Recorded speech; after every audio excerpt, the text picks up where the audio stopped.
दोस्तों आपके सामने पतंजलि की 2 आयुर्वेदिक चटनी रखी हुई है, जिसमें कि आप देखेंगे एक है पतंजलि का दिव्य श्वासाहारी अवले है जो कि एक चटनी की फॉर्म में विथ हनी, और दूसरा है पतंजलि का टाइफोग्रिड चटनी विथ हनी।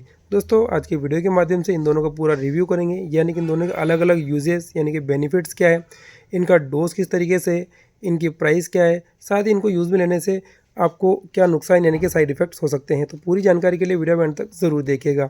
दोस्तों पतंजलि का दिव्य श्वासाहारी अवले विथ हनी एक ये पुरानी औषधि है, जबकि पतंजलि की टाइफोग्रिड विथ हनी एक नई औषधि जो कि कुछ दिनों पहले ही हमारे स्टोर पर आई है। पहले अपन बात कर लेते हैं पतंजलि की दिव्य श्वासाहारी अवले के मुख्य घटकों के बारे में। तो आप देखेंगे इसके अंदर सीतोबलादी चूर्ण, त्रिकटु चूर्ण, श्वासाहारी रस, उसके बाद देखेंगे तो मुलेठी, दालचीनी, काकड़ा सिंगी, रुदांती, मरीच, छोटी पिपली, अकरकरा, अबरक भस्म, गोदंती भस्म, उसके बाद देखेंगे दोस्तों अबरक भस्म, प्रवाल पिष्टी, इस प्रकार की जड़ी बूटियाँ मिलाई गई है। साथ ही इसमें सॉलिड फॉर्म में शहद भी मिलाया गया है।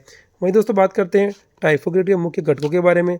तो इसके अंदर खूब गला, गिलोय सत, अंजीर, मुनक्का, अश्वगंधा, इस प्रकार की जड़ी बूटियाँ मिलाई गई है।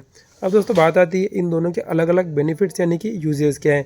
पहले बात करते हैं दिव्य श्वासाहारी अवले के बेनिफिट्स। तो आप देखेंगे flu, cough and sore throat relief, यानी दोस्तों ये जो श्वासाहारी अवले आप देख रहे हैं, अगर किसी को फ्लू की प्रॉब्लम हो गई है उसमें लाभकारी है, गले में खराश हो गई है, आपको बहुत ज़्यादा खांसी आ रही है उसमें फ़ायदेमंद है, अगर किसी को अस्थमा की समस्या भी हो रही है उसमें लाभकारी है, अगर आपको फेफड़ों के अंदर जमा हुआ कफ बाहर निकालना तो उसमें भी श्वासाहारी आपके लिए बहुत ही लाभकारी है। वहीं बात करते हैं टाइफोग्रिड के बेनिफिट्स की। तो आप देखेंगे इसके ऊपर लिखा हुआ हेल्पफुल इन ट्रीटमेंट ऑफ आंतरिक ज्वर, यानी कि अगर किसी को टाइफाइड का रोग हो गया है और उसमें अगर पतंजलि की आयुर्वेदिक औषधि का इस्तेमाल करना चाहते हैं तो टाइफोग्रिड का इस्तेमाल कर सकते हैं।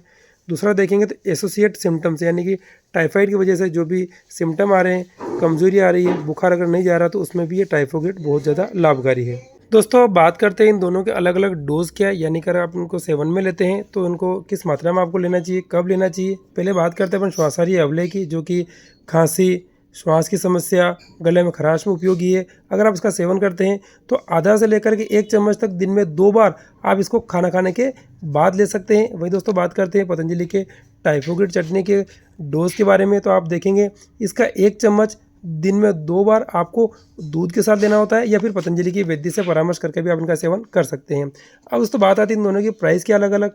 तो पतंजलि की दिव्य श्वासाहारी अवले इसकी मात्रा 100 ग्राम है और इसकी एमआरपी भी मात्र 100 रुपये ही है। वहीं पतंजलि का जो टाइफोग्रिड चटनी दोस्तों इसकी जो मात्रा है वो 125 ग्राम है और इसकी एमआरपी आपको 351 रुपये मिलेगा, क्योंकि दोस्तों इसके अंदर खूब कला, मुनक्का, इस प्रकार की महंगी औषधियाँ डली हुई है। अब दोस्तों बात करते हैं इन दोनों के साइड इफेक्ट्स यानी नुकसान के। तो आपने देखा पूरी तरीके से आयुर्वेदिक है, नुकसान होने की कोई संभावना नहीं है, फिर भी अगर आप इनका सेवन करते हैं तो एक बार पतंजलि की वैद्य से परामर्श कर लेंगे। अगर दोस्तों आपको इन औषधि की आवश्यकता है या खरीदना चाहते हैं तो जो वीडियो नंबर दे रखा है उस पर कॉल करके या व्हाट्सअप करके इन्हें हमारे स्टोर से ऑनलाइन मंगवा सकते हैं। ओम।